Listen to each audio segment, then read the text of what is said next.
Okay guys, so we need 2 cups of self-rising flour, and I don't have self-rising flour, I have all-purpose flour. So what we're going to do to make it self-rising is add 3 teaspoons of baking powder.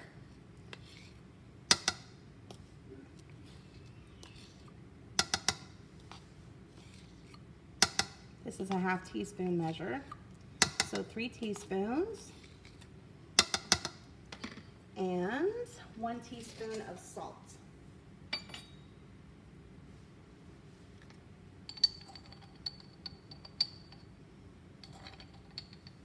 Okay, and then you're just going to whisk that together.